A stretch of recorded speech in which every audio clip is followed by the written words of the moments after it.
하나님은 영이시니 예배하는 자가 영과 진리로 예배할지니라. 아멘.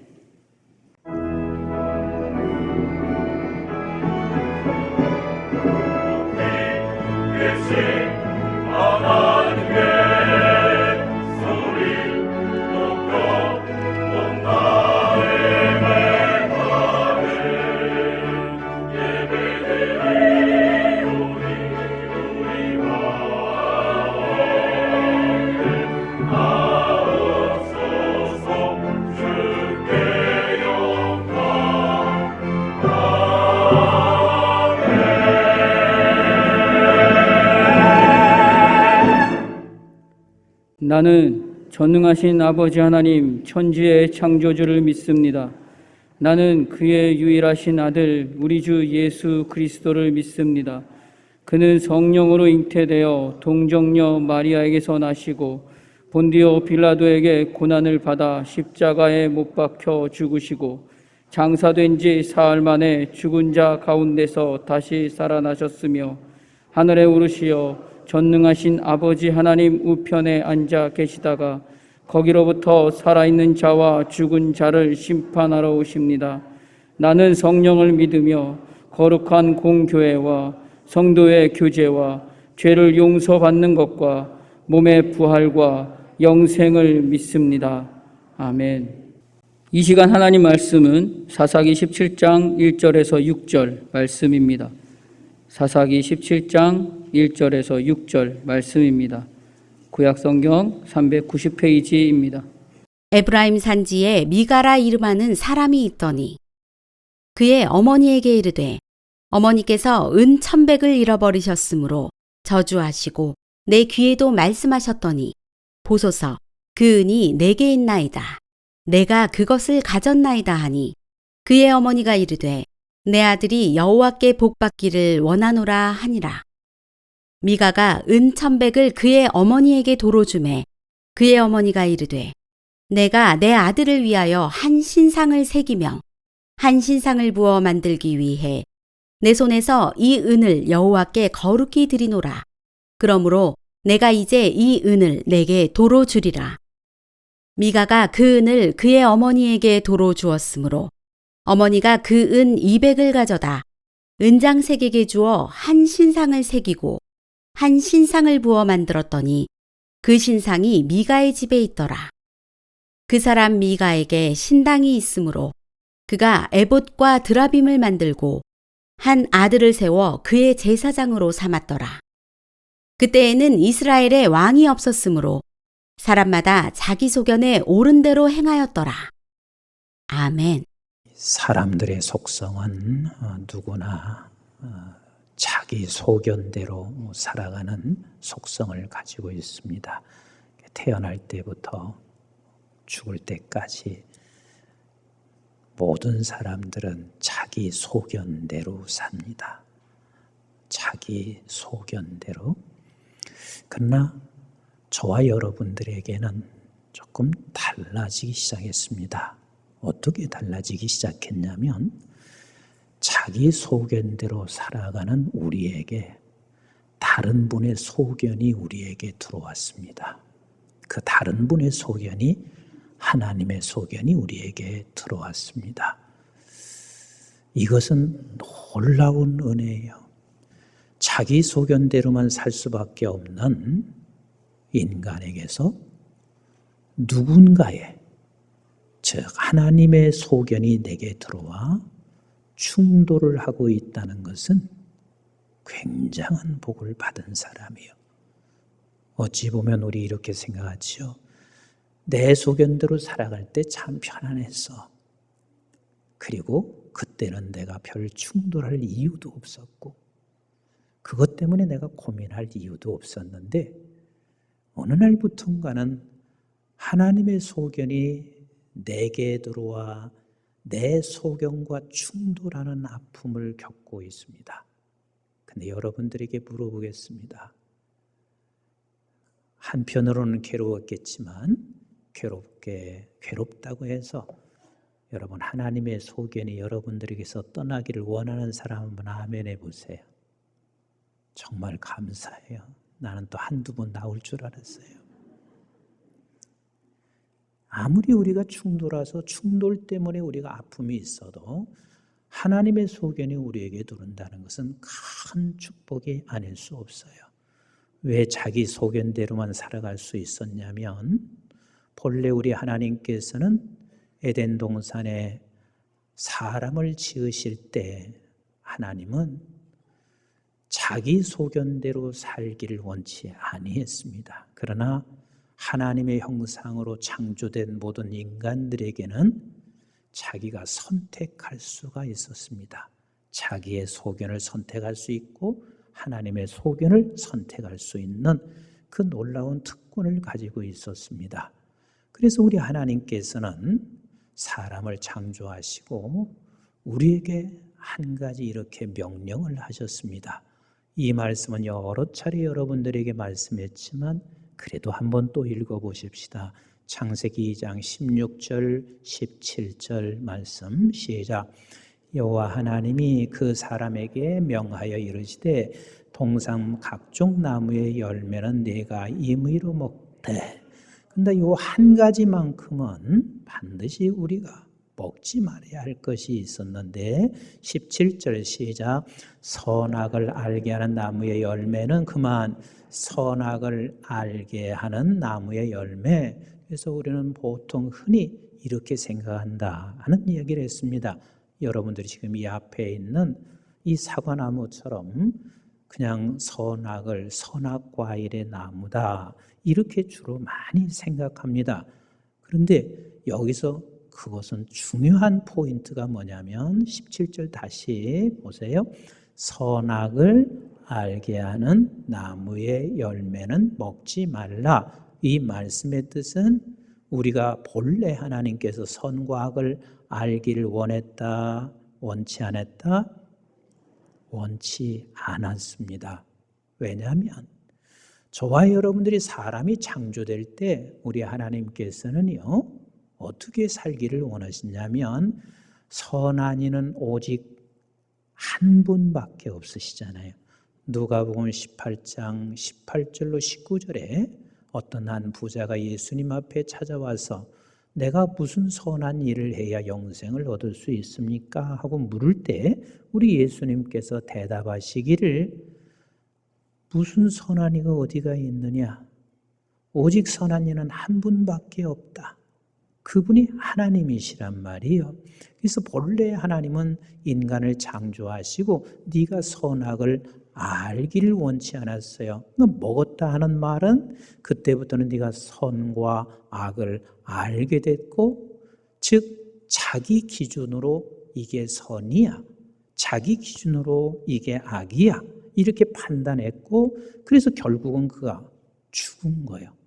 죽은 거예요. 하나님의 생명이 그에게서 떠나버렸습니다.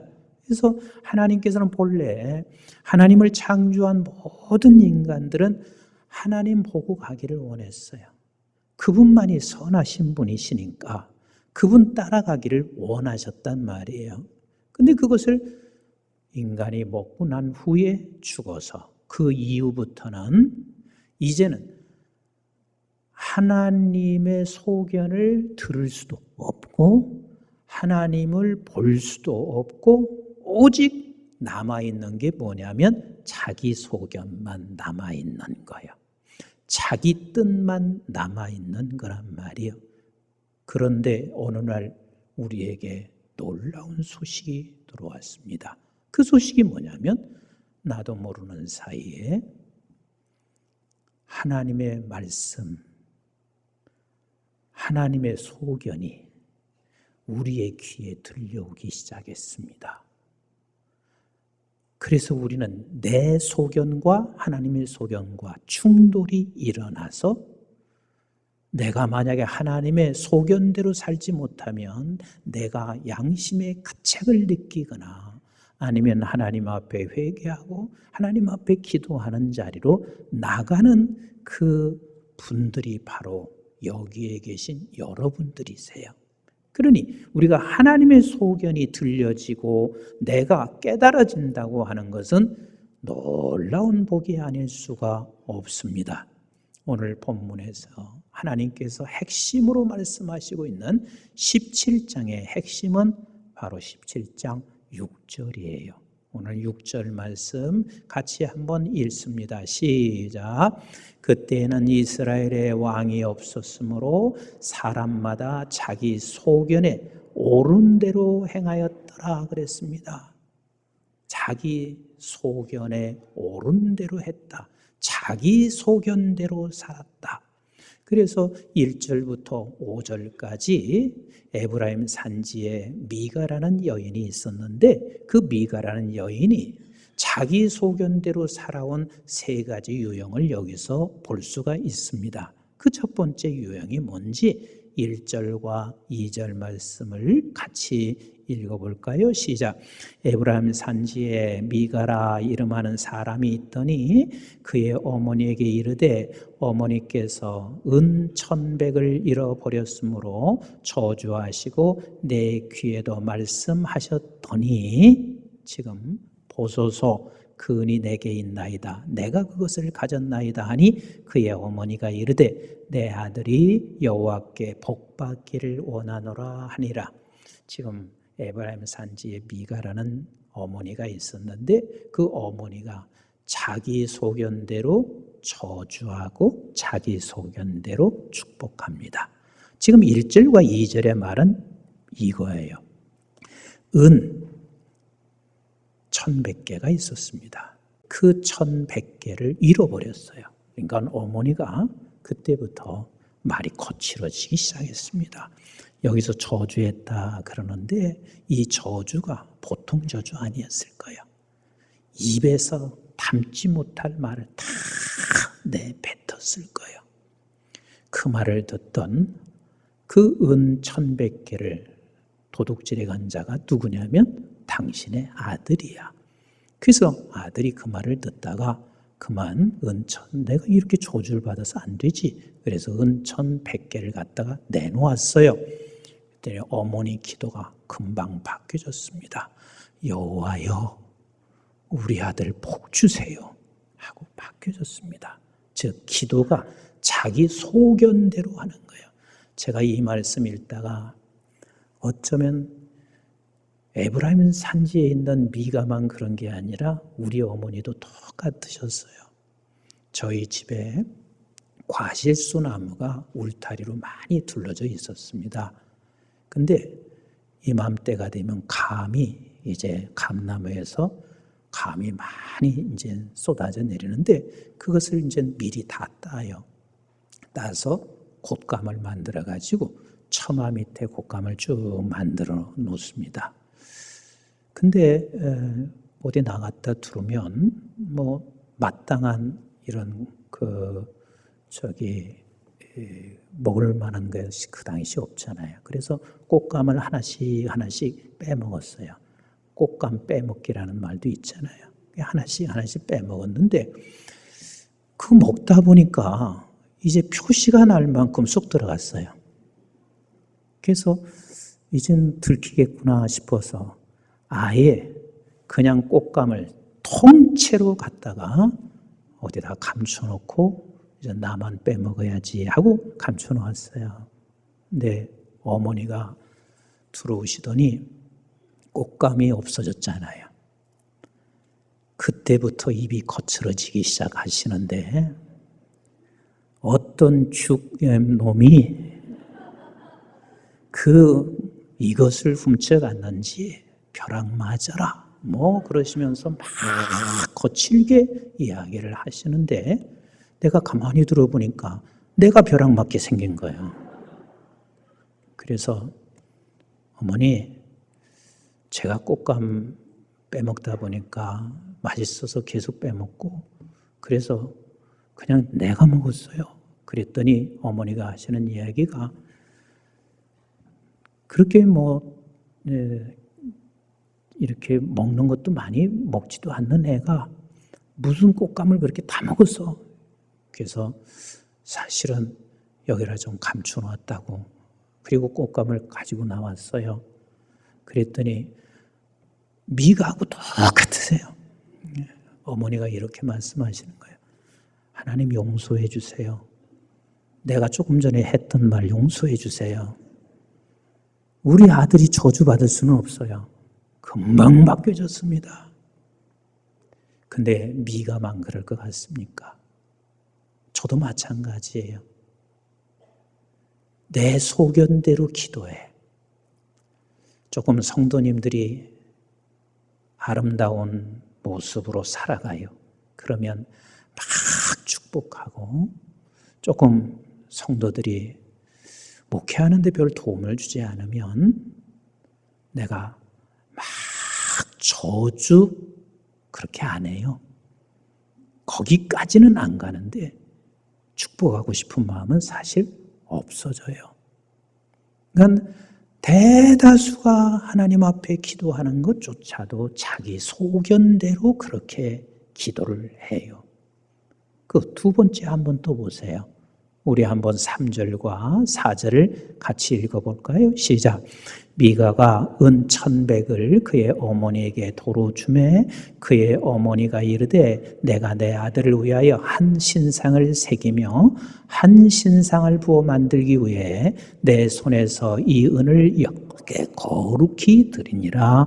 그러므로 내가 이제 이 은을 네게 도로 주리라. 미가가 그 은을 그의 어머니에게 도로 주었으므로 어머니가 그 은 200을 가져다가 은 장색에게 주어 한 신상을 새기고 한 신상을 부어 만들었더니 그 신상이 미가의 집에 있더라. 미가는 지금 그 받은 은 1,100을 가지고 은 200개는 무엇을 만들었냐면 신상을 만들었습니다. 근데 그 신상을 만드는 것이 우리가 생각할 때는 단순하게 이렇게 생각해요. 아, 그냥 세상 사람들이 우상을 만드는 것처럼. 아니요. 여기 지금 은 가지고 만드는 것은 그게 여호와 하나님의 형상인 거예요. 형상인 거예요. 그래서 그 하나님을 신상을 만들어 놓고 그가 섬기기 하고 있습니다. 자, 조금 예를 들어서 이렇게 설명하면 여러분들이 더 쉬울 거예요. 이스라엘 백성들이 애굽에서 건너왔어요. 그리고 지금 하나님께서 목적하신 곳 가나안 땅을 가야 되는데 그 길이 너무 힘들어. 그래서 길을 가다가 너무 힘들으니까 이스라엘 백성들이 하나님을 원망하고 그리고 모세를 원망했어요. 하나님이 어떻게 하셨나요? 불뱀을 저들에게 주어서 그 뱀에 물린 자들마다 다 죽어요. 그러니까 저들이 다시 또 우리가 여기까지 와서 뱀에 죽게 하느냐 하고 원망하고 모세를 향해서 원망하니까 모세가 하나님 앞에 기도하기 시작해요. 그랬더니 하나님께서 애야 노뱀을 만들어 네가 높이 그 장대를 들어라. 그것을 보는 자들은 살 거야. 그랬어요. 그래서 그걸 만들어서 들었는데 그것을 쳐다보는 자들은 다 살았어요. 그래서 결국은 이스라엘이 어떻게 되냐면 그 노뱀이 뭐가 됐냐면 우리를 구원해내는 신상이 됐어요. 그래서 열왕기하 18장 4절에 보면 히스기야 왕 때 히스기야가 우상을 다 척결해. 형상을 만든 걸 다 부수게 돼. 그때 뭐라고 하냐면 이렇게 말을 해요. 이스라엘 백성들이 저기 나오네요. 같이 한번 읽어볼래요? 시작. 그가 여러 산당들을 제거하여 주상을 깨뜨리며 아세라 묵상을 찍으며 모세가 만들었던 노뱀을 이스라엘 자손이 이때까지 향하여 뭐함으로 분향함으로 그것을 부수고 느후스단이라 일컬었더라. 그걸 다 부셨어요. 그래서 느후스단이라 하는 말은 이것을 녹가루로 만들었다 그 말입니다. 그러니까 이스라엘 백성들이 처음에 그것을 쳐다보면 모두가 사니까 내가 살기 위한 수단으로 그것을 만드는 거예요. 그러면 자기 소견대로 사는 사람은 하나님을 늘 수단 삼는 거예요. 하나님을 수단 삼는 거예요. 우리 하나님이 우리가 그렇게 하지 않아도 우리 하나님은 반드시 우리의 필요를 아시고 채우시는 우리 아버지세요. 근데 늘 자기 소견대로 기도하고 자기 소견대로 하나님을 수단 삼아서 이것도 요구하고 저것도 요구하고 있단 말이에요. 그래서 형상이 된 거예요. 어느 날부터인가 여러분들이 기억하세요. 교회 안에 십자가가 사라졌어요. 대부분 모든 교회가 언제나 강대상 중앙에 크게 십자가 있었잖아요. 그죠? 밖에 있는 것은 뭐 당연히 있지만 그게 십자가가 있었는데 어느 날부터 십자가가 사라졌어요. 왜 사라진 줄 아세요? 사실 창세기에서도 계시록까지 모두가 다 십자가와 연결되어 있고 십자가 이야기예요. 근데 그 십자가가 어느 날부터 형상화되기 시작한 거예요. 그래서 우리도 그런 일이 많이 있었잖아요. 머리 아프면 십자가 베고 자면 돼. 무슨 일이 있으면 십자가 가슴에 품고 있으면 돼. 물론 그런 때도 있었죠.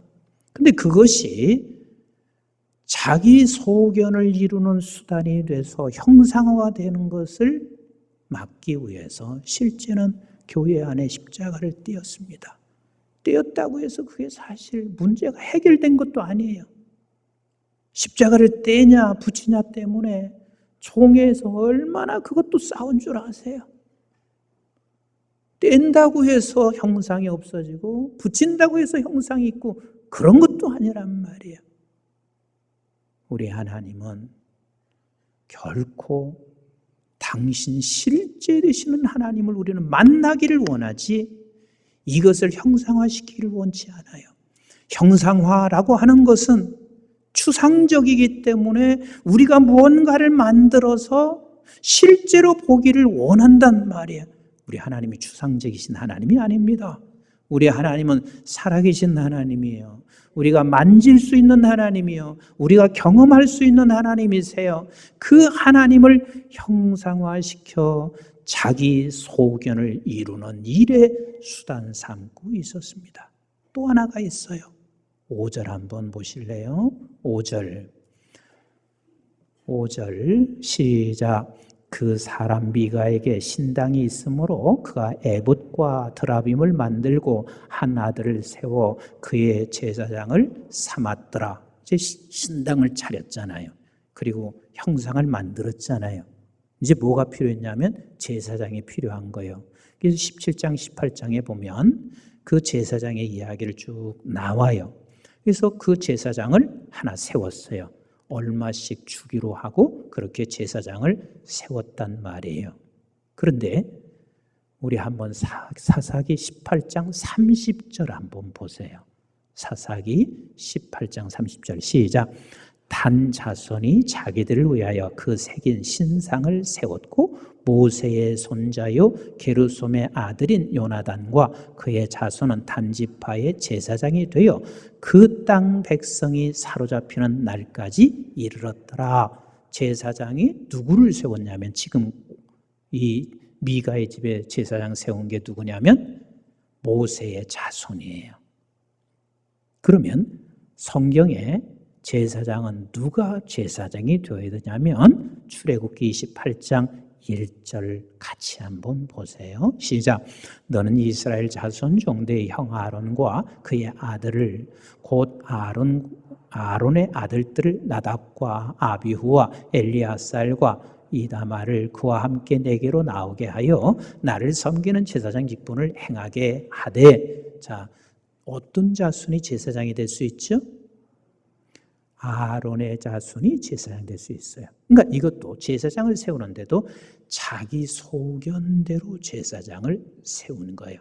그 결과는 이제 18장을 쭉 읽어보면 나오게 되는데, 여러분 교회 안에서 이제 우리 교회 60주년을 맞이하게 되면 임직자들을 선출하게 됩니다. 근데 사도들이 안수 집사를 세울 때도 저들이 기도했고, 우리가 가장 중요한 게 임직자를 세울 때 자기의 소견을 내려놓는 일이에요. 담임 목사도 그렇고 당회원들도 그렇고 우리 성도도 자기의 소견을 내려놓는 거예요. 우리는 자기의 소견과 하나님의 소견과 늘 맞닥뜨릴 때마다 우리는 자기의 소견대로 행하는 일들이 대다수예요. 그러면 그렇게 자기의 소견대로 행하면 우리는 다시 아담과 이브처럼 우리는 이제는 하나님께로부터 죽냐? 그렇지는 않아요. 우리 한번 시편 37편 23절로 24절 같이 봐요. 시작. 여호와께서 사람의 걸음을 정하시고 그의 길을 기뻐하시나니 그는 넘어지나 아주 엎드러지지 아니하면 여호와께서 그의 손으로 붙드심이라. 하나님의 모든 계획, 다시 말하면 하나님의 소견, 아버지의 뜻을 가지고 있는데 이제는 하나님께서 결단코 뺏기지 않으세요. 그리고 넘어지면 다시 반드시 일으켜 주세요. 그런데 그러면서 끝까지 우리는 하나님의 합력하여 선을 이루는 자리에 우리를 끌고 가시고 아버지의 소견을 이루어 가기를 끌고 가시는 우리 하나님이세요. 그래서 우리는 때때로 내 소견대로 무엇을 했어도 하나님은 우리를 아주 엎드러지지 않게 하시고 다시 일으켜 세우시는 하나님이십니다. 그러나 우리는 이것을 아셔야 돼요. 하나님의 소견 따라가는 게 쉽지는 않지만 자기의 소견을 내려놓고 하나님의 소견을 따라갈 때 적어도 하나님께서 우리에게 이렇게 5가지는 분명하게 주시는 결과가 있습니다.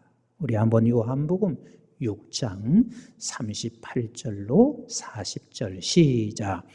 내가 하늘에서 내려온 것은, 여기서 보세요. 내가 하늘에서 내려온 것은, 우리 주님이 어디서 오셨어요? 하늘에서 왔어요. 저와 여러분들이 가지고 있는 영원한 생명이 어디서 왔어요? 하늘로부터 왔어요. 하나님께로부터 온 생명이에요. 아멘. 그래서 하늘에서 내려온 것은 내 뜻을 행하려 함이 아니요. 자, 그 다음에 있습니다. 시작. 나를 보내신 이의 뜻을 행하려 함이니라. 나를 보내신 이의 뜻을 내게 주신 자 중에 내가 하나도 잃어버리지 아니하고 마지막 날에 다시 살리는 이것이니라. 내 아버지의 뜻은 아들을 보고 믿는 자마다 영생을 얻는 이것이니 마지막 날에 내가 이를 다시 살리리라 하시니라. 우리가 하나님의 소견을 따라갈 때 우리에게 가장 값진 결과가 무엇이냐면 우리를 통해서 영생케 하십니다. 아멘이신가요? 이미 저와 여러분들을 통해서 하나님께서 지금까지도 수많은 사람들을 하나님의 전으로 이끌어낸 것처럼 하나님의 소견을 따라갈 때만이 하나님께서 구원의 백성들을 우리의 손을 통해서 일으켜내시는 우리 하나님이세요. 저를 포함해서 우리가 많이 이렇게 생각했으면 좋겠어요. 요즘 젊은 세대가 왜 교회 안 나오냐 이렇게 말했을 때 대다수 최고 높은 프로테지가 뭔 줄 아세요? 예수 믿는 사람들이 말은 잘하지만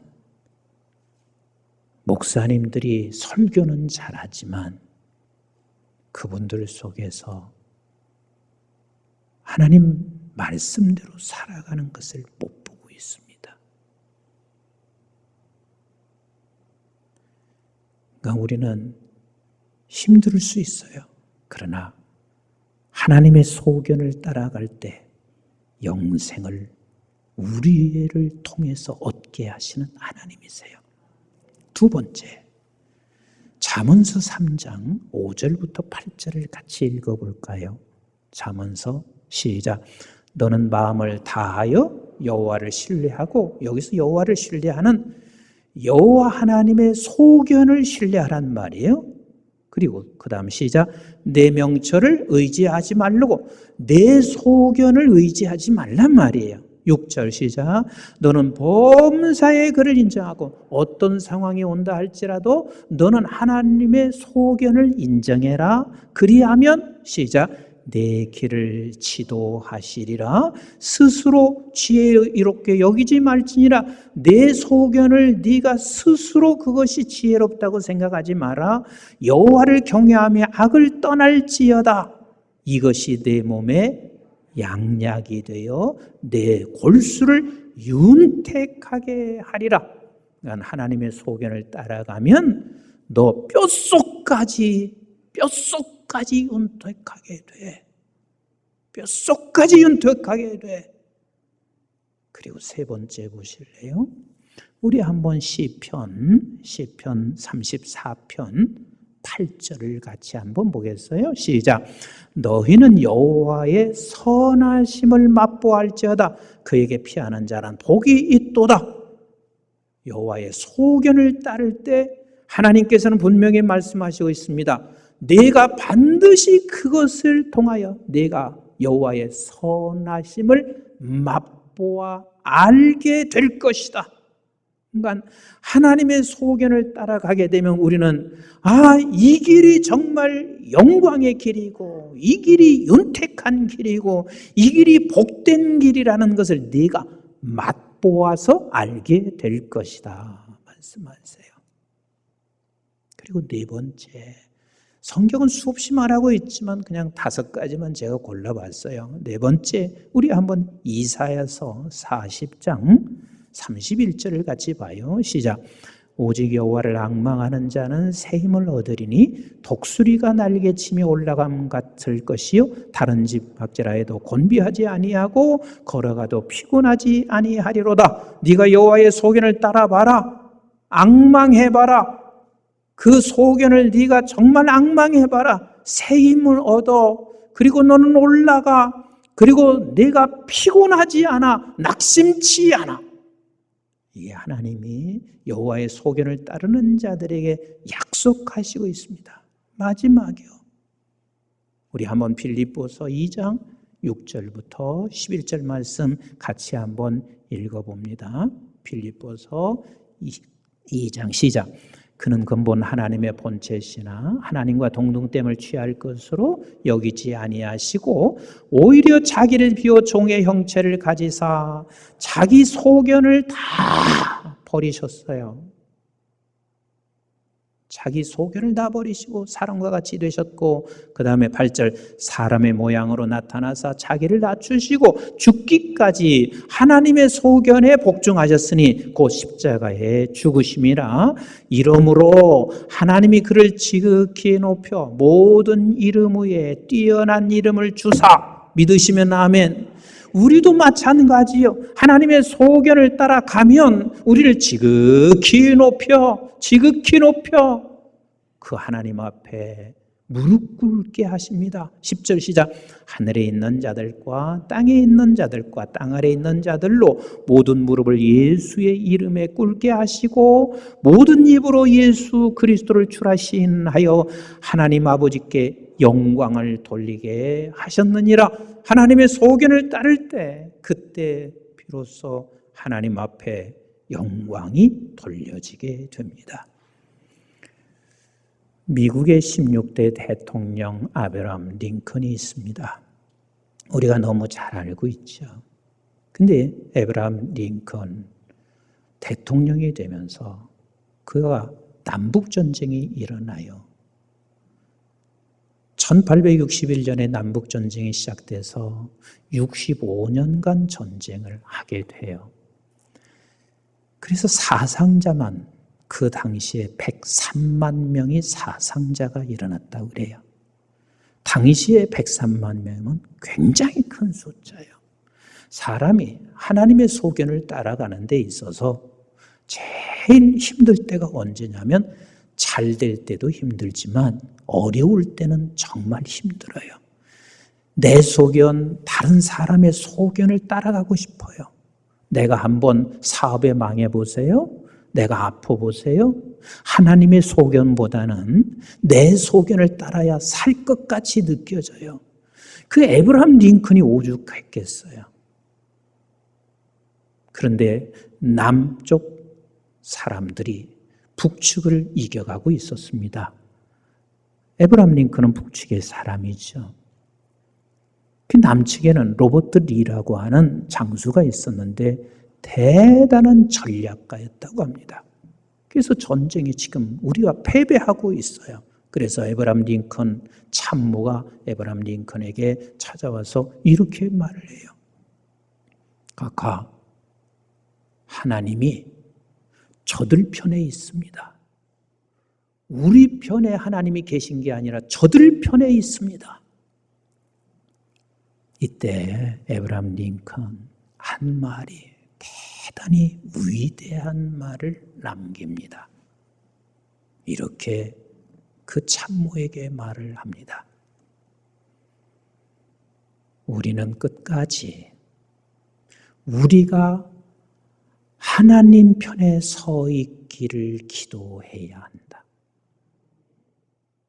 하나님 우리 편이 되주세요라고 기도하는 게 아니라 우리가 끝까지 하나님 편에 서 있기를 기도해야 한다. 이게 중요한 거예요. 이게 중요한 거예요. 우리에게 어떤 고난과 역경이 있어도 우리는 하나님 소견의 편에 서 있어야 그게 미래가 있고 그게 소망이 있습니다. 우리 한번 에레미야서 29장 11절 13절 이게 지금 이스라엘은 최고의 위기 상황이에요. 아무 소망이 없을 때요. 그때 시작. 여호와의 말씀이라 너희를 향한 하나님의 소견이란 말이에요. 너희를 향한 내 소견이 뭔 줄 아느냐? 내가 알아. 뭐예요? 평안이요. 재앙이 아니라 너에게 미래와 희망을 주는 것이니라. 그래서 우리가 뭐 해야 되냐면 12절 시작. 너희가 내게 부르짖으며 내게 와서 기도하면 내가 너희를 기도를 들을 것이요. 그 기도가 무슨 기도냐? 13절 너희가 온 마음으로 나를 구하면 나를 찾을 것이요 나를 만나리라. 이 재앙 속에서 저가 기도하는 그 기도는 여호와를 찾는 거예요. 여호와를 찾는다는 말이 하나님의 소견이 무엇입니까? 이 재앙 속에 하나님의 생각이 무엇입니까? 내일은 하나님의 생각으로 갈 때 내일은 미래요 소망이다. 그래서 지금 어떠한 환난, 어떠한 어려움이 있어도 지금 우리는 지금 우리 하나님의 소견을 따라서 가면 캄캄한 내일 하나님께서 미래와 소망으로 열어가시는 우리 하나님을 믿으십시다.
사모